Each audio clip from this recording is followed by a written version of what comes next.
ယနေ့မေတ္တာဘာဝနာပွားများကြဖို့ဟောလိုပါတယ်။ဘာပြုလို့တော့ခဏကဘာကြီးဟာမီးဟုံဟုံတောက်နေတယ်။တနည်းပြောရလို့ရှိရင်ကဘာကြီးကလောဘမီးတဟုံဟုံဒေါသမီးတဟုံဟုံမောဟမီးတဟုံဟုံတောက်နေတယ်။မြမပြည်ကဒါနကောင်းမှုကုသိုလ်မိုးကြီးသီလကောင်းမှုကုသိုလ်မိုးကြီးဘာဝနာကောင်းမှုကုသိုလ်မိုးကြီး၃မျိုးတစ်ဖြိုးဖြိုးရွာသွန်းလျက်ရှိပါတယ်ဒီအချက်ကိုကပ္ပအခြေအနေနဲ့မြမအခြေအနေကိုကြည့်ရင်ပို့ပြီးတော့ယခုရှိဝေမိတဲ့ပြိဋ္ဌာသိပါကပ္ပအခြေအနေကြည့်ရင်ကြောက်เสียကောင်းလိုက်တာလူပေါင်း9000လောက်ဒုက္ခရောက်တာတွေအများကြီးသတင်းစာတွေကြည့်ရင်ဘုန်းကြီးများဒီကဘာကြီးမှာဒေါဘမီဟုံဟုံဒေါသမီဟုံဟုံမောဟမီဟုံဟုံတောက်နေတဲ့အကြောင်းကြောင့်ယခုလိုသတ္ထန္တရကဒုဗ္ဗေခန္တရကရောဂန္တရကတွေရောက်ခမန်းလေးဆက်ရောက်နေတာပဲလို့ဓမ္မသံဝေကရယူရပါတယ်မိမိတို့အမိမြန်မာပြည်အတွက်ကြည့်လိုက်ရင်နေရာတိုင်းမြို့တိုင်းမှာဒါနကောင်းမှုကုသိုလ်မိုးကြီးသီလကောင်းမှုကုသိုလ်မိုးကြီးဘာဝနာကောင်းမှုကုသိုလ်မိုးကြီးတစ်ဖြိုးဖြိုးရွာသွန်းနေတဲ့အတွက်သတ္ထန္တရရောဂန္တရဒုဗ္ဗေခန္တရကဒီဟုသောက၃ပါးကင်းဝေးလွတ်မြောက်ပြီးတော့နေတယ်ဆိုတာဓမ္မသဘောနဲ့အင်မတန်ထင်ရှားပါတယ်ဒါလိုဖြစ်ရတာဘာပြုလို့တုံးဆိုတော့ဗမာပြည်ကပုဂ္ဂိုလ်တွေဟာအနည်းဆုံးနေ့စဉ်ဖရာအပန်းထူတယ်ရှိမိထူတယ်ရေချမ်းထူတယ်တခါတတ္တဝါတွေကိုတတ်နိုင်သလောက်မိမိတို့တတ်သလောက်သိသလောက်မေတ္တာပို့တယ်လှူတာကဒါနမေတ္တာပို့တာကဘာဝနာအမြဲတမ်း၅ပါးသီလကိုဆောက်တည်တာကသီလမိုးဖြိုးဖြိုးရွာသွန်းနေတယ်ဆိုတာမိမိတို့မျက်မြင်မိမိတို့လက်တွေ့ဒါကြောင့်လည်းပဲကတ်၃ပါးကင်းဝေးလွတ်မြောက်တယ်ဆိုတာမိမိတို့ကိုယ်တိုင်သိပြီးဖြစ်ပါတယ်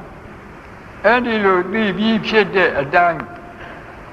မိမိတို့ကျင့်သုံးနေကြမေတ္တာဘာဝနာတရားကို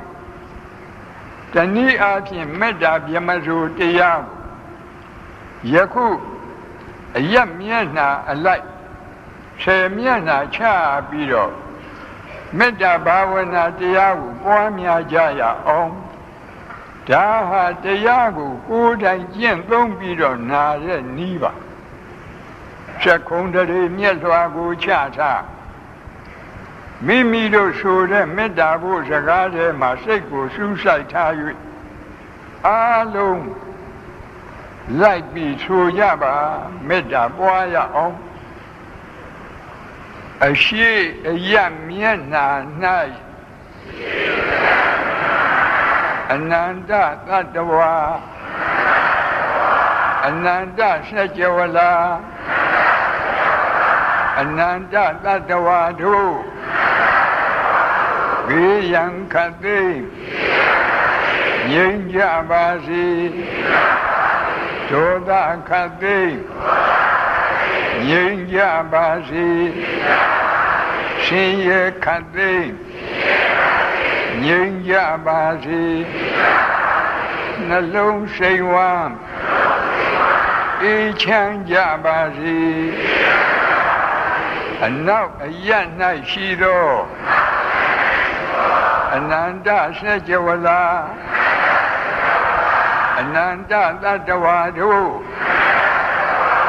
ဘေးရန်ခတ်သိငြိမ်းကြပါစေဒေါသခတ်သိငြိမ်းကြပါစေ ရှင်ရဲ့ခတ်သိမ်းငြိမ်းကြပါစေနှလုံးစိတ်ဝမ်းအေးချမ်းကြပါစေမြောက်အရ၌ရှိသောအနန္တစัจ java လာအနန္တတတ္တဝါတို့ဘေးရန်ခတ်သိမ်းငြိမ်းကြပါစေဒုသခတ်သိမ်းငြိမ်းကြပါစေရှင်ရဲ့ခတ်သိမ်းငြိမ်းကြပါစေနှလုံးစိတ်ဝမ်းအေးချမ်းကြပါစေတောင်းအရ၌ရှိသောအနန္တစัจ java လာအနန္တတတ္တဝါတို့ဘေးရန်ခတ်သိမ်းငြိမ်းကြပါစေဒေါသခတ်သိမ်းငြိမ်းကြပါစေရှင်ရဲ့ခတ်သိမ်းငြိမ်းကြပါစေနှလုံးစိတ်ဝမ်းအေးချမ်းကြပါစေအရှိတောင်တောင်အရ၌ရှိသောအနန္တစัจ java လာအနန္တတတ္တဝါတို့ဘေးရန်ခတ်သိမ်းငြိမ်းကြပါစေဒေါသခတ်သိမ်းငြိမ်းကြပါစေရှင်ရဲ့ခတ်သိမ်းငြိမ်းကြပါစေနှလုံးစိတ်ဝမ်းအေးချမ်းကြပါစေအနောက်မြောက်တောင်အရ၌ရှိသောအနန္တစัจ java လာအနန္တတတ္တဝါတို့ဘေးရန်ခတ်သိမ်းငြိမ်းကြပါစေဒေါသခတ်သိမ်းငြိမ်းကြပါစေရှင်ရဲ့ခတ်သိမ်းငြိမ်းကြပါစေနှလုံးစိတ်ဝမ်းအေးချမ်းကြပါစေအရှိမြောက်တောင်အရ၌ရှိသောအနန္တစัจ java လာအနန္တတတ္တဝါတို့ဘေးရန်ခတ်သိမ်းငြိမ်းကြပါစေဒေါသခတ်သိမ်းငြိမ်းကြပါစေရှင်ရဲ့ခတ်သိမ်းငြိမ်းကြပါစေနှလုံးစိတ်ဝမ်းအေးချမ်းကြပါစေအနောက်တောင်တောင်အရ၌ရှိသောအနန္တစัจ java လာအနန္တတတ္တဝါတို့ဘေးရန်ခတ်သိမ်းငြိမ်းကြပါစေ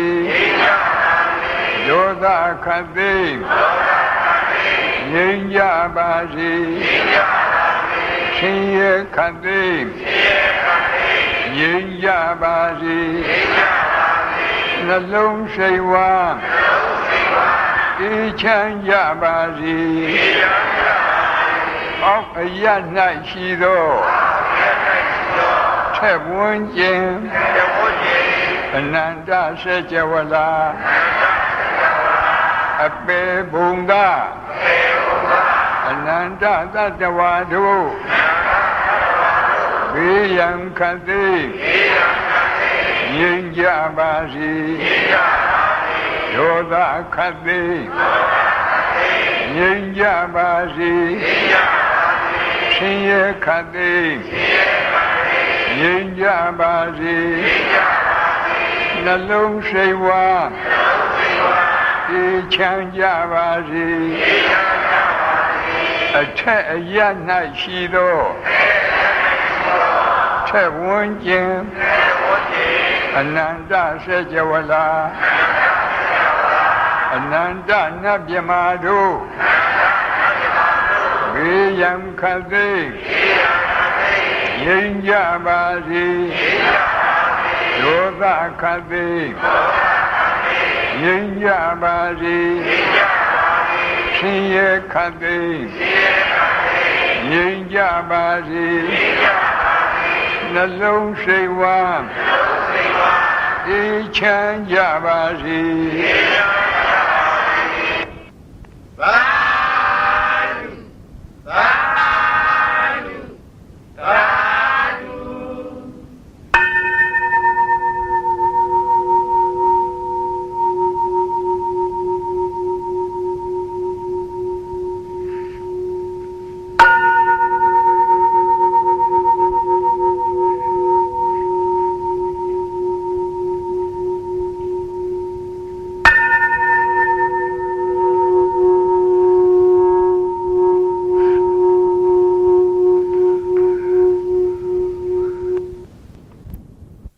ဘုန်းကြီးကနေ့ဟောပြမှာမေတ္တာဘာဝနာ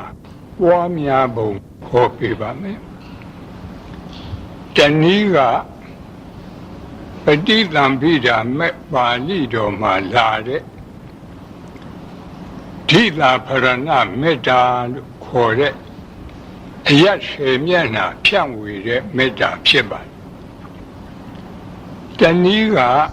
မေတ္တာသို့ပရိတ်မှာလာတဲ့မေတ္တာဘာဝနာ7 နည်းဖြစ်ပါတယ်မေတ္တာပွားပုံဟောပေးပါမယ်။ဘာဖြစ်လို့မေတ္တာဘာဝနာပွားပုံကိုဟောပေးရတော့ခဏကြည့်မယ်ဆိုလို့ရှိရင်တတ္တဝါတွေမှာယာဂမီဒေါသမီမောဟမီမိသုံးပါးတွေတဟုံးဟုံးလောင်းနေတယ်ဒါကမြင်ရတယ်ဉာဏ်နဲ့ကြည့်ရင်မြင်ရတယ်မိသုံးပါးတခါဉာဏ်နဲ့ကြည့်ရင်မြင်ရမယ်အကျိုးမိကငရဲမိအဲ့ဒီမှာသင်္ကစားတော်ကြီးကမိသုံးပါးနဲ့အကြောင်းပြုပြီးတော့ဟောထားတာရှိလောဘကိနေသူနိဿာယဒေါသကိနေဝိဝတ္တရေဒေါသကိနေသူနိဿာယမောဟကိနေဝိဝတ္တရေမောဟကိနေသူနိဿာယနရကကိဝိဝတ္တရေနရကကိဝိဝတ္တန္တာနရသူဒုက္ခရေသင်္ဃရာတော်ဘုရားကြီးဂါထာရေးဖွဲ့ပြီးတော့ထားပါဒါလည်းပဲဣတိဝပါဠိတော်ကလာတဲ့အခိသုတ်ကိုမှီပြီးတော့ရေးခြင်းဖြစ်ပါတစ်လောဘမီးကိုအကြောင်းပြုပြီးတော့ဒေါသမီးတောက်တယ်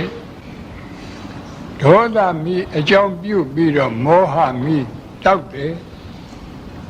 မောဟမီးတောက်တော့ကိုငရဲမီးတွေတောက်ကုန်တယ်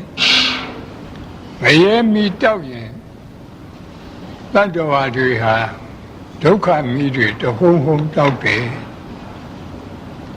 ဒါဖြင့်ကောင်းပြီမိကိုငြိမ့်စေနိုင်တဲ့ရေရှိတယ်လို့အခုပြောတဲ့လောဘမိဒေါသမိမောဟမိငရဲမိဒီမိကိုငြိမ့်စေတတ်တဲ့တရားရေကိုမရှိဘူးလားတရားရေကမေတ္တာဘာဝနာသည်အဲ့ဒီမိတွေကိုငြိမ့်စေတတ်တဲ့ရေစဉ်ရေအေးဖြစ်ပါမေတ္တာဘာဝနာရေစဉ်ရေအေးပွားတဲ့နည်းဟာဘုန်းကြီးတို့ပဋိသင်္ပိဓာမေပါဠိတော်မှာလာတဲ့အယတ်10 မျက်နှာတစ်မျက်နှာလည်းမေတ္တာ4 ပါးပွားတဲ့မေတ္တာဘာဝနာရေစဉ်တစ်မျိုးမေတ္တာသုတ်ပရိတ်မှာလာတဲ့မေတ္တာဘာဝနာ7 မျိုး2 မျိုးတောင်ရှိပါလေမေတ္တာရေစဉ်စေ2 မျိုးပြောကြလို့ ဤတွင်ပဋိသင်္ပိဓာမဲ့ပါဠိတော်မှာလာတဲ့မေတ္တာဘာဝနာပွားပုံကဘုန်းကြီးတို့ဒီအရက်ဆယ်မျက်နှာကိုရှာကရေတွက်ပုံကတစ်မျိုးရှာကအရှိအနောက်မြောက်တောင်တခါအရှိတောင်အနောက်မြောက်အရှိမြောက်အနောက်တောင်အောက်အထက်အဲ့ဒီလိုသူနည်းနဲ့သူပေါ့လေတူယူအရက်လေးမျက်နှာအထောက်အရက်လေးမျက်နှာတလူဆိုပြီးတော့အောက်အထက်အရက်တဲကလူတွေမှတ်ဖို့လွယ်တဲ့နည်းကအရှိအရက်အရှိတောင်အရက်တောင်အရက်အနောက်တောင်အရက်အနောက်မြောက်အရက်မြောက်အရက်အရှိမြောက်အရက်အဲ့ဒီလိုမှတ်ရင်လည်းပဲအရက်တဲကနီးရပြီးပါဤတွင်ဥပမာအရှိအရက်ဆိုပါဆိုရဲ့ဥရတိမာယဒိသာယသဗ္ဗေတတ္တာအဝေရာဟွန်တုအပြာပစ္စာဟွန်တုအနိကာဟွန်တုဒုက္ခိအတ္တနံပရိဟရန္တုတုလေးချက်ဟာမေတ္တာဘာဝနာပြတယ်အယတ္တမျက်နှာအတွက်မေတ္တာ၄ပါးပွားတတ်ရင်ကျန်တဲ့အယ၉မျက်နှာအတွက်အကုန်လုံးမေတ္တာပွားတတ်သွားတယ်အဲ့ဒီမှာအရှိအယ၌ရှိသောအနန္တစေကြဝဠာအနန္တတတ္တဝါမေတ္တာကအပမညာကမ္မထံခေါ်ပါတယ်တတ္တဝါအပိုင်အခြားမထားရတတ္တဝါမနိုင်ရှင်နိုင်လောက်အောင်များတဲ့အနန္တတတ္တဝါအဲ့ဒီလိုစေကြဝဠာလည်းပဲအရှိဘက်ကအနန္တစေကြဝဠာအနန္တမှာရှိကြတဲ့အနန္တတတ္တဝါတွေအာယုံပြုပြီးတော့အဝေရာဟွန်တုဆိုတာကဘေးရန်ခတ်သိငြိမ်းကြပါစေ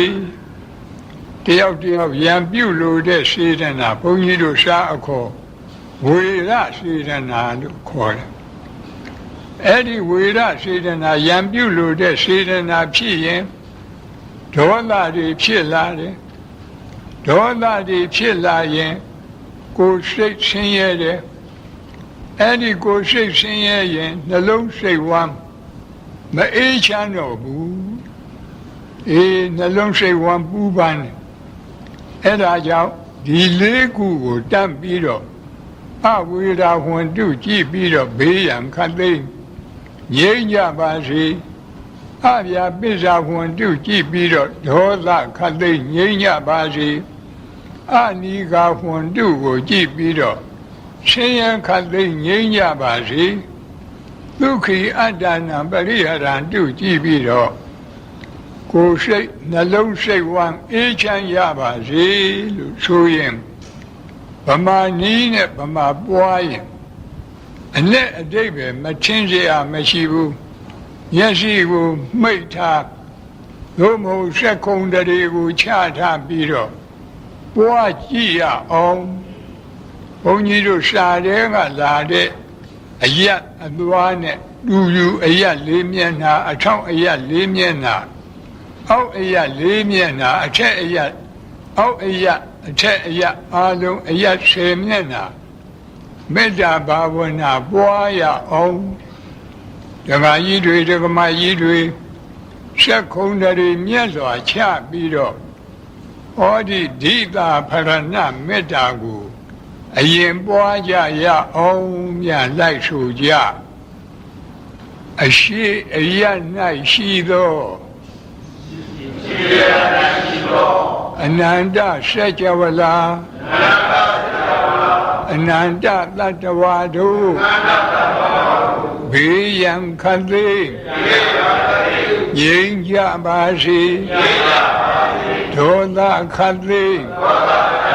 ငြိမ်းကြပါစေရှင်ရခတ်သိငြိမ်းကြပါစေ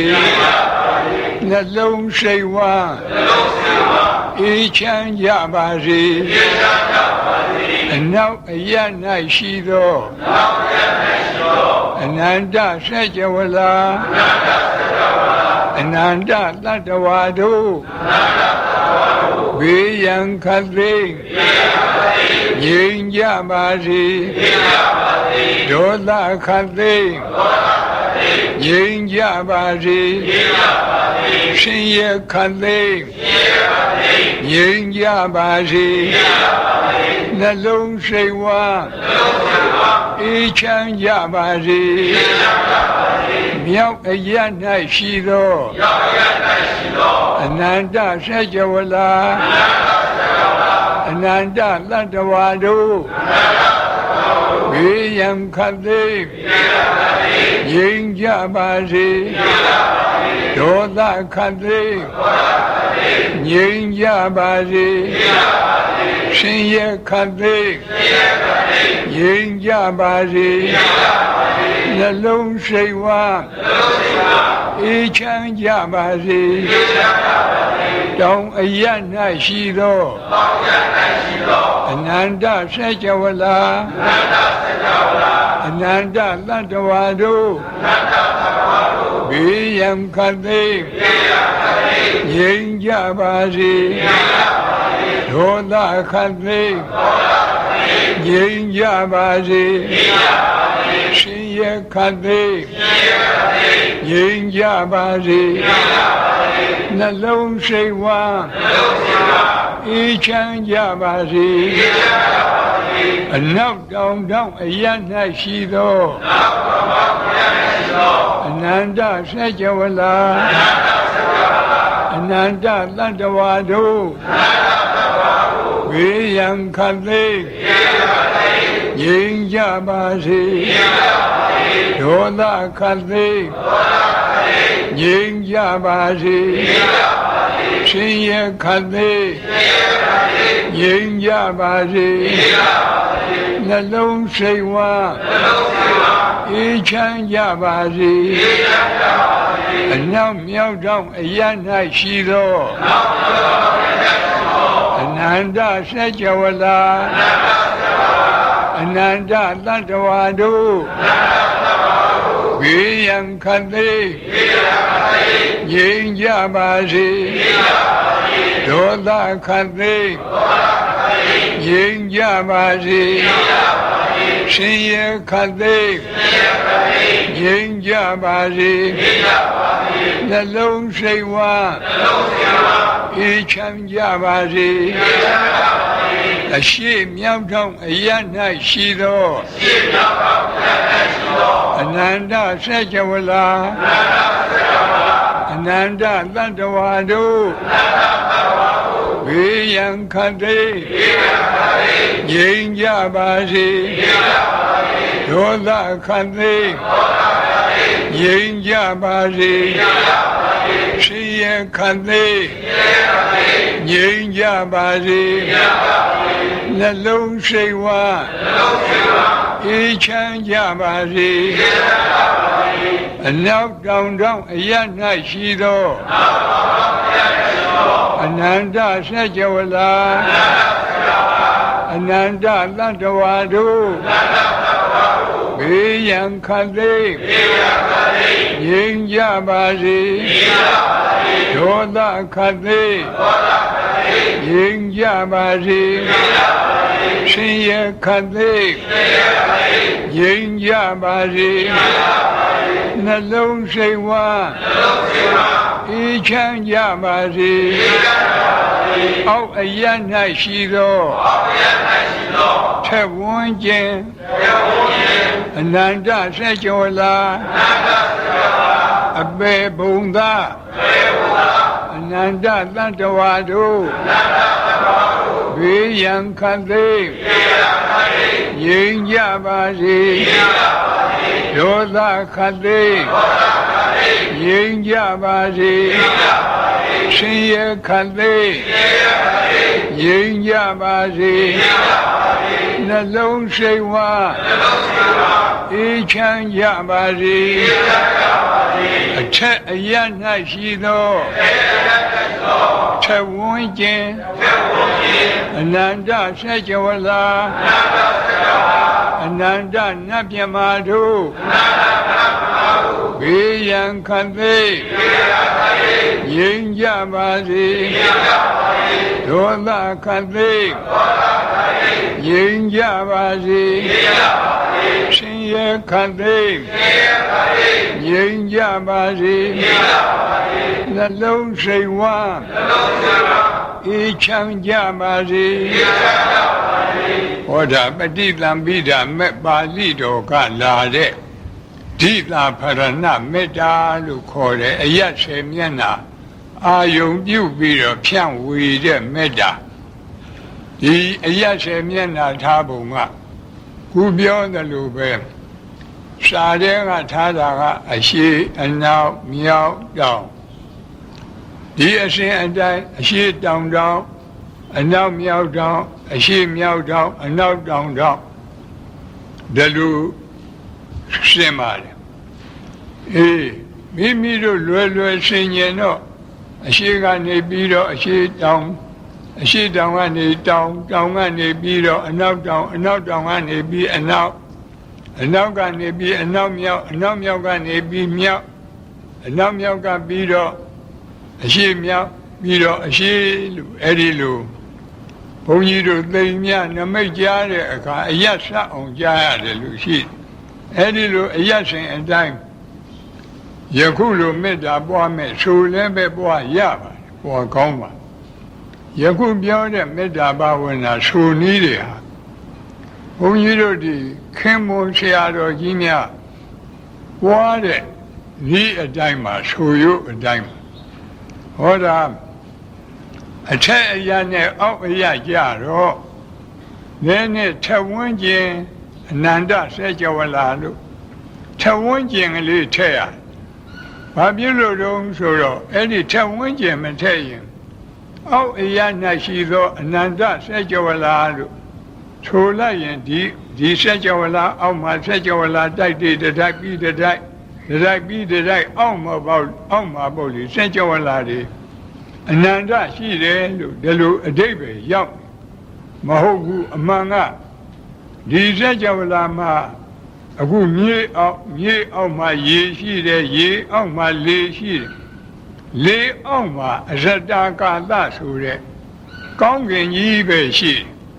အောက်မှာစေကြဝဠာတိုက်မရှိဘူးဘေးပတ်ဝန်းကျင်မှာတော့စေကြဝဠာတိုက်တွေအနန္တရှိတယ်အဲ့ဒါတွေအာယုံရောက်အောင်လို့အောက်အရာ၌ရှိသောနောက်နာကထဝန်းကျင်ဆိုတာဘေးပတ်လေလို့ဆိုလိုတယ်အနန္တစေကြဝဠာအဲ့ဒီစေကြဝဠာကဘာဖြစ်လို့တလူပို့ရတုံးဆိုတော့ခုနကအရာရှင်းမျက်နှာပြောတုံးကအပေပုံသားတွေစိတ်ကအာယုံမရောက်ဘူးကိုယ်တိုင်ပို့ကြည့်လဲမရောက်တာတွေ့ရအဲ့ဒါကြောင့်အပေပုံသားတွေကိုအာယုံရောက်အောင်လို့အောက်အရာကပွားရထို့အတူပဲအရာရှင်းမျက်နှာပွားတုံးကအထက်ကနတ်တွေမြမာတွေမပါဘူးအာယုံထဲမှာမရောက်ဘူးမိမိတို့လူတွေတပြင်းနဲ့တည်နေတဲ့လူတွေကိုသာအာယုံရောက်လို့အထက်ကနတ်တွေမြမာတွေရောက်မေတ္တာပွားရအောင်ဆိုပြီးတော့အထက်အရာ၌ရှိသောအနန္တစေကြဝဠာလို့ဆိုတဲ့ရှင်းနာကထဝန်းကျင်လို့ထည့်တာလေဒီအတိုင်းပဲ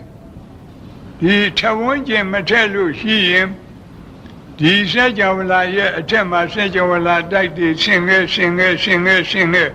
အနန္တစေကြဝဠာလို့အဲ့ဒီလိုထင်သွားမယ်အဲ့ဒီလိုမထင်အောင်အဲ့ဒီအထင်ကိုတားမြစ်ပြီးတော့ထဝန်းကျင်ဆိုတော့ဘေးပတ်လေ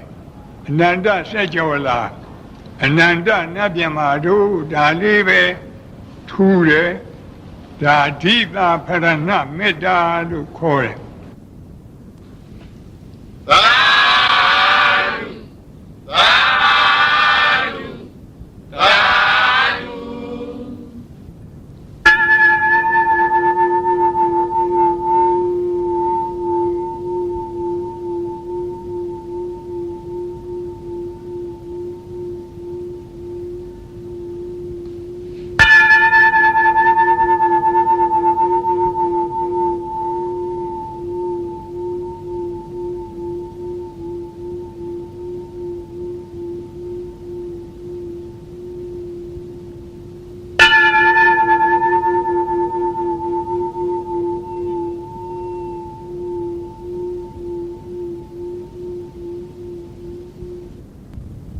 ုန်းကြီးကနေ့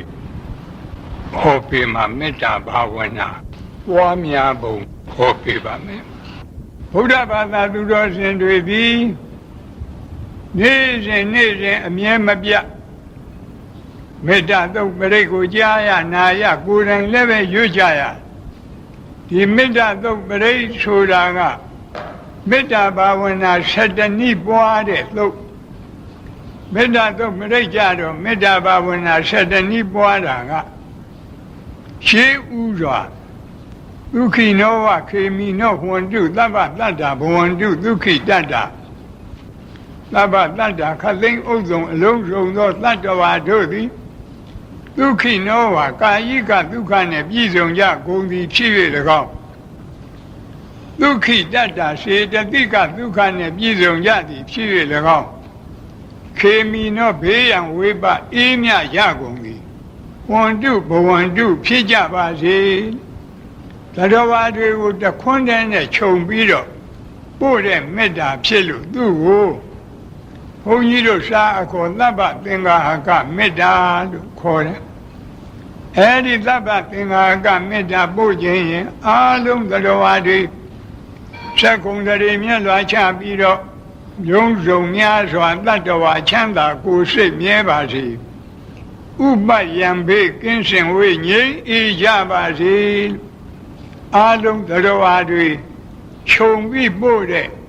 သဗ္ဗသင်္ဃာကမေတ္တာဒါကတနည်း၎င်းနောက်ယေကေရှိပါဏဗုဒ္ဓတိတတဝါသာဝရဝနဝသေတာအားလုံးကြားရတယ်အားလုံးရွတ်လက်ရွတ်ကြဘုန်းကြီးတို့ဒီပါဠိလိုတကယ်မေတ္တာပွားပြီးဆိုတော့ယေကေရှိပါဏဗုဒ္ဓတိတတဝါသာဝရဝအနဝသေတာသဗ္ဗတတ္တာဘဝန္တုဒုက္ခိတတ္တာအဲ့ဒီလိုပို့ရပါတယ်ဟိုးနောက်နားမှာသူရဲ့အဖျားတတ်ကရှိပါတယ်အဲ့ဒါကိုဘုန်းကြီးတို့ဘဂဝါနှစ်ပုံနှစ်စုထားပြီးပွားတဲ့မေတ္တာမှုသူ့ကိုဒုက္ခမေတ္တာလို့ခေါ်တယ်ဆိုကြပါစို့ဟင်းတစ်မျိုးတည်းစနေရတော့အာယုံကစိတ်မကျေနပ်ဘူး2 မျိုးလောက်အာယုံပြောင်းကျင်တယ်လို့ပဲအခုလည်းပဲသတ္တဝါတွေကိုအကုန်လုံးတခွန်းနဲ့ခြုံပြီးသဗ္ဗသင်္ဃာကနဲ့အာမရရင်ဒုက္ခမေတ္တာသတ္တဝါ2 ပုံထားပြီးပွားတဲ့မေတ္တာပွားနိုင်ဖို့တတဝါသာဝရဝအနဝသေတာသဗ္ဗတတ္တာဘဝန္တုဒုက္ခိတတ္တာလို့ပွားရဗမာလူပြောတော့တတဝါဆိုတာကြောက်တတ်တဲ့တတ္တဝါဒေါသကိလေသာမကင်းသေးတဲ့ဥထုရှင်သောတာပန်တဂရကံကိုကြောက်တတ်တဲ့တတ္တဝါလို့ခေါ်တယ်သာဝရဆိုတာမကြောက်တတ်တဲ့တတ္တဝါဒေါသကိလေသာကင်းလို့မကြောက်တတ်တဲ့တတ္တဝါဆိုတာအနာဂံနဲ့ယဟန္တာအဲ့ဒီနှစ်ခုကြောက်တတ်မကြောက်တတ်နှစ်ရပ်များစွာတတ္တဝါချမ်းသာကိုယ်စိတ်မြဲပါစေဥပယံဘေးကင်းစင်ဝေးငြိမ်းအေးကြပါစေဒီလိုပွားရပါတန်ခါသူရဲ့တွဲပဲ့နောက်နာမှာဒိဋ္ဌဝါယေဝအဒိဋ္ဌာဗမာလူပြောရင်မိမိမျက်စိနဲ့မြင်အပ်တဲ့တတ္တဝါတွေဟောဒီဓမ္မယုံကြီးပေါ်မှာဒီအထက်ဒီအဆောက်အုံထဲမှာရှိနေတဲ့တတ္တဝါတွေဟာမြင်အပ်တဲ့တတ္တဝါဒီအဆောက်အုံရဲ့ပြင်ဘက်ကအရက်10 မျက်နှာရှိတဲ့တတ္တဝါတွေဟာမမြင်အပ်တဲ့တတ္တဝါနှစ်ခုထားပြီးတော့မြင်အပ်မမြင်အပ်နှစ်ရပ်များစွာတတ္တဝါချမ်းသာကိုယ်စိတ်မြဲပါစေအဲ့ဒီလိုပွားရပါမယ်နောက်ကဒူတွေဝတ္တန္တိအဝိဒူတွေဆိုတာကအဝေးမှနေတဲ့တတ္တဝါအနီးမှနေတဲ့တတ္တဝါခုနကတတ္တဝါ2 မျိုးကိုပြန်လိုက်တာ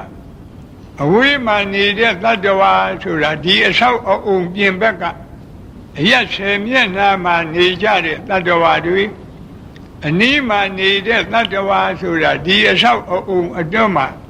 ရှိတဲ့တတ္တဝါတွေအာယုံပြုတ်ပြီးတော့ဝေးနေနီးနေနှထွေများစွာတတ္တဝါ ချမ်းသာကိုယ်စိတ်မြဲပါစေဒီလိုပွားရပါပြီးတော့နောက်နာမှာဘုဒ္ဓဝသံဘဝေတိဝသဗ္ဗတတ္တဘဝန္တုဒုက္ခိတတ္တာဆိုတာဘုဒ္ဓဝါဆိုတာတန်တရားဖြစ်ပြီးပြီနောက်ဖြစ်เสียမရှိတော့တဲ့ဘဝဇတ်ဆုံးတဲ့ယဟန္တာပုဂ္ဂိုလ်တွေသံဘဝေတိဆိုတာဘဝဇတ်မဆုံးသေးတဲ့ဥထုရှင်သောတာပန်သဂရာကံအနာဂံပုဂ္ဂိုလ်တွေဒါတွေကိုခြံနှစ်ပုံထားပြီးတော့ဘဝဇတ်ဆုံးမဆုံးများစွာတတ္တဝါချမ်းသာကိုယ်စိတ်မြဲပါစေလို့အဲ့ဒီလိုမေတ္တာပို့ရမည်ဖြစ်ပါတယ်တခါတတ္တဝါကိုနှစ်ပုံထားပြီးပို့တဲ့မေတ္တာ၃ပါးအပြင်တတ္တဝါကို၃ပုံထားပြီးပွားတဲ့မေတ္တာကြတော့တိကမေတ္တာခေါ်ပါတယ်အဲ့ဒီမှာဘုန်းကြီးတို့တတဝါသာဝရဝနဝတိတာဒီဃဝါယေဝမဟန္တာမစ္စည်းမာရတ္တကအနုကထူလာဒီပါဠိဂါထာထက်ဝက်မှာဘုန်းကြီးတို့တတဝါ၃ပုံ၃ပုံ၃စုရအောင်ဉာဏ်ဖြန့်ရဒီဃဝါရှည်လျားတဲ့ခန္ဓာကိုယ်အတ္တဘောရှိတဲ့တတ္တဝါနောက်နာကရတ္တာလို့ပါတယ်တူတဲ့ခန္ဓာကိုယ်အတ္တဘောရှိတဲ့တတ္တဝါမျက်စိမှာမရှိမတူအလေအလတ်အတ္တဘောရှိတဲ့တတ္တဝါလို့ရှည်တဲ့တတ္တဝါဆိုတော့မွေတို့ငကားတို့ပေါ့တူတဲ့တတ္တဝါဆိုတော့လိတ်တို့မရှိမတူဆိုတော့ဒီကြားကတတ္တဝါတွေဒါသုံးခုကိုခြုံပြီးတော့ရှည်တူအလတ်သုံးရခန္ဓာတတ္တဝါချမ်းသာကိုယ်စိတ်မြဲပါစေဒီလိုပွားရတခါနောက်လာတယ်မဟန္တာခန္ဓာကိုယ်ကြီးမားတဲ့တတ္တဝါရာဟုအသူရိန်ကြီးတို့လိုခန္ဓာကိုယ်ကြီးမားတဲ့တတ္တဝါတွေ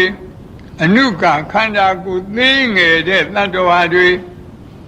မျက်စိမှာအဲ့ဒီမကြီးမငယ်အလေအလတ်တတ္တဝါတွေသုံးစုထပြီးတော့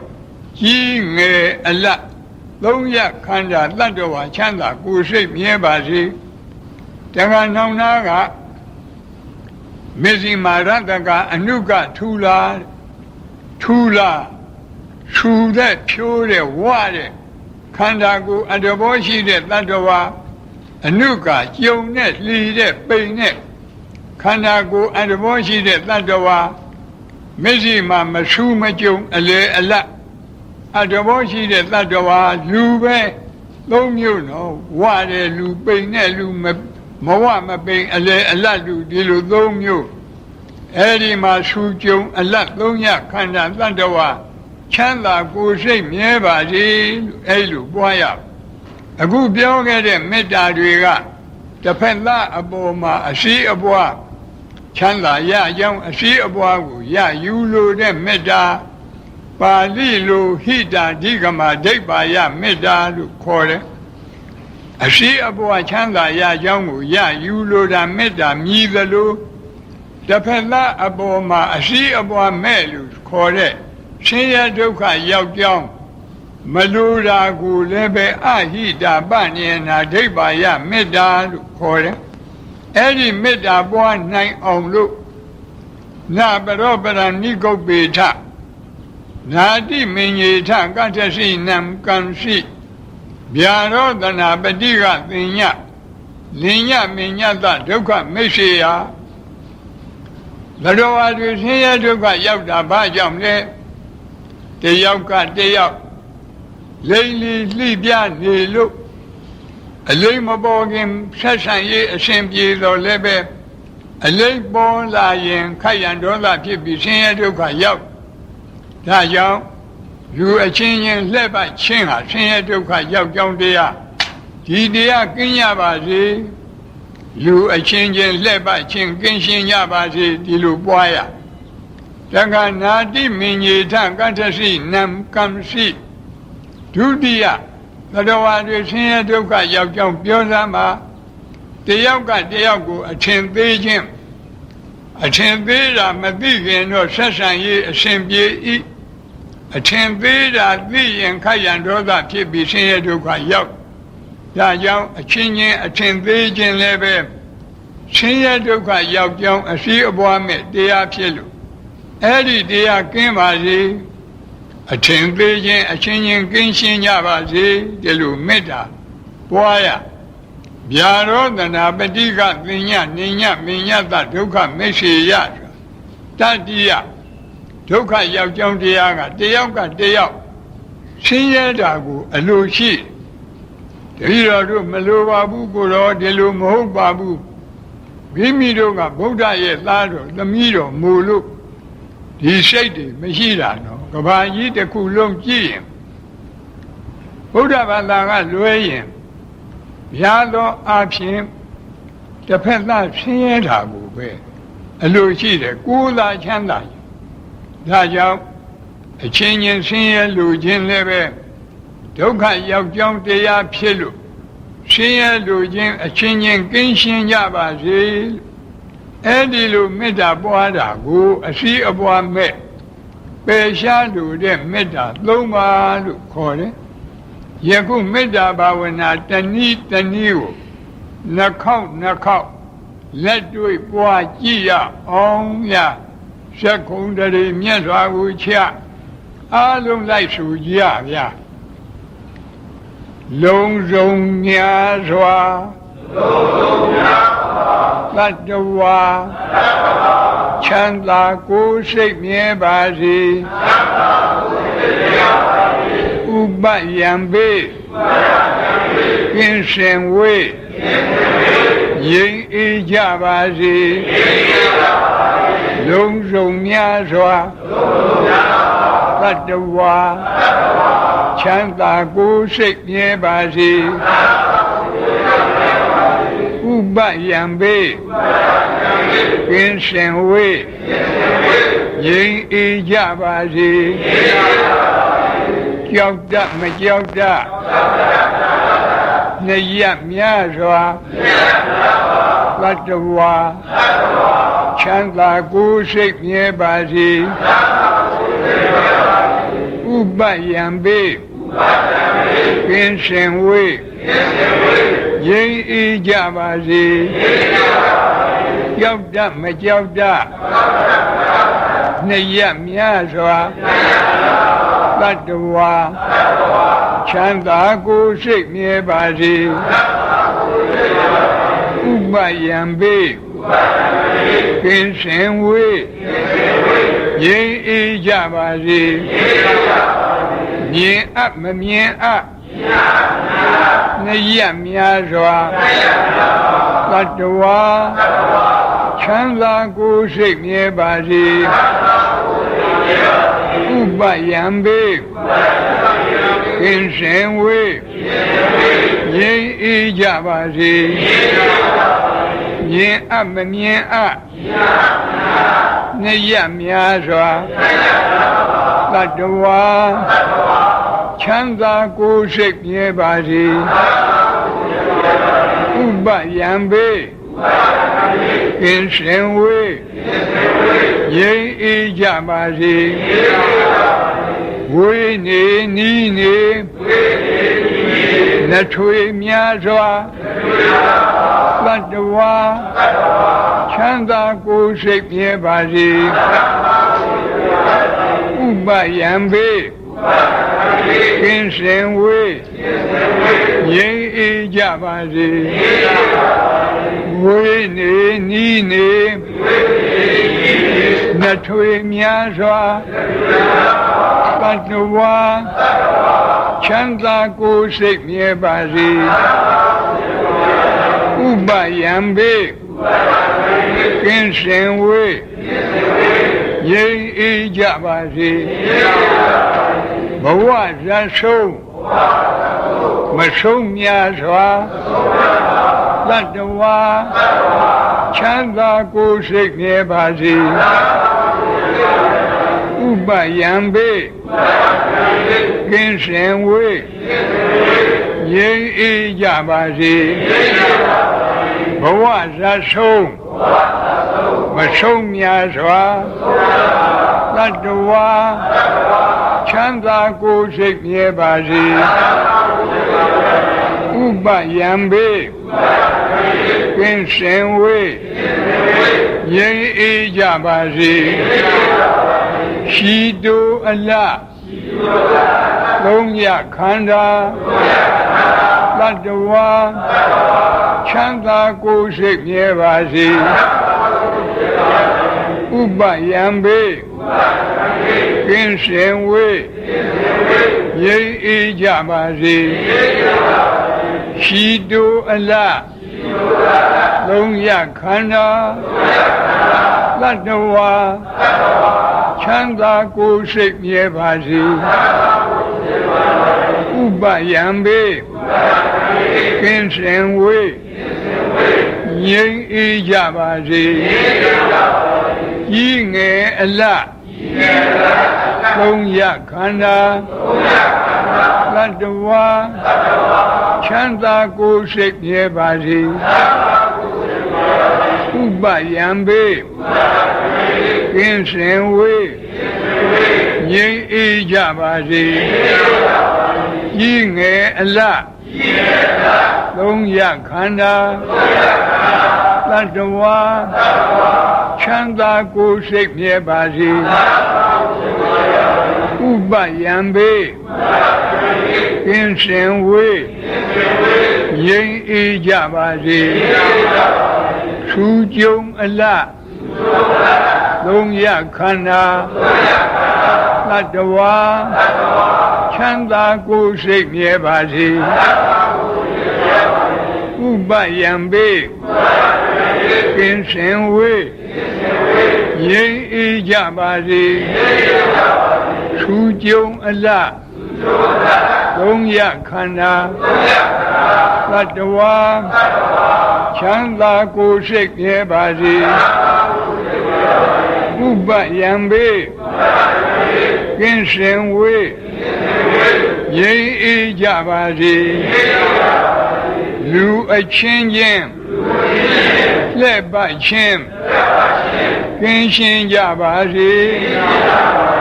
လူအချင်းချင်းလက်ပတ်ချင်းကင်းရှင်းကြပါစေအထင်သေးခြင်းအချင်းချင်း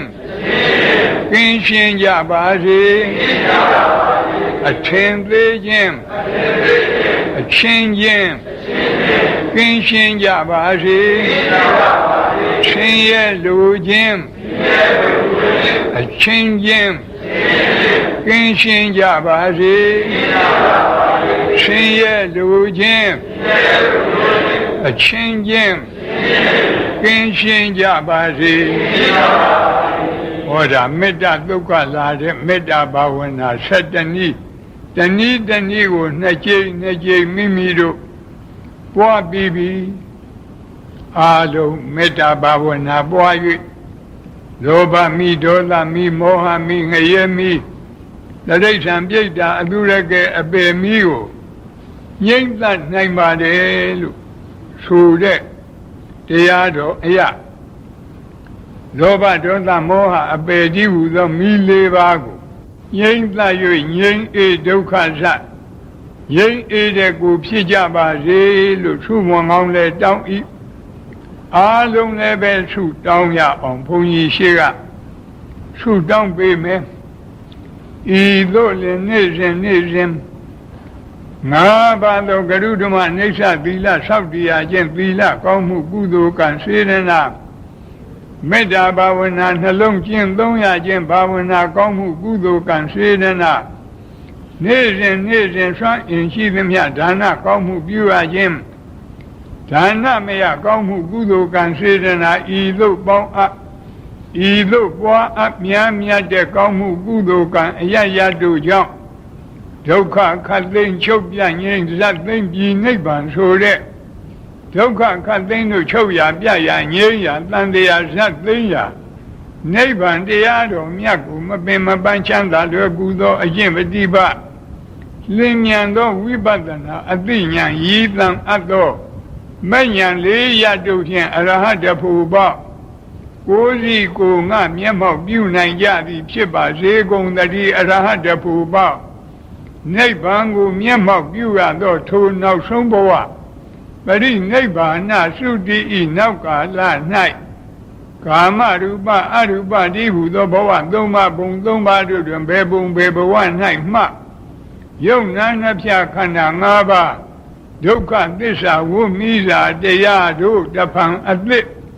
မဖြစ်ခြင်းတည်းဟုသောအနုပါဒနိရောဓအနုပါဒပရိနိဗ္ဗာန်ကိုယ်စီစံရပါစေကုန်သတည်းအနုပါဒပရိနိဗ္ဗာန်ကိုယ်စီစံရသဖြင့်ကာမဝတ်ကိလေသာဝတ်ဝိပါကဝတ်တည်းဟုသောဝတ်ဒုက္ခခတ်သိမ်းသံဃာမိတော့မိလျံကြီးအပြည့်တိုင်ငြိမ်ကြပါစေကုန်သတည်း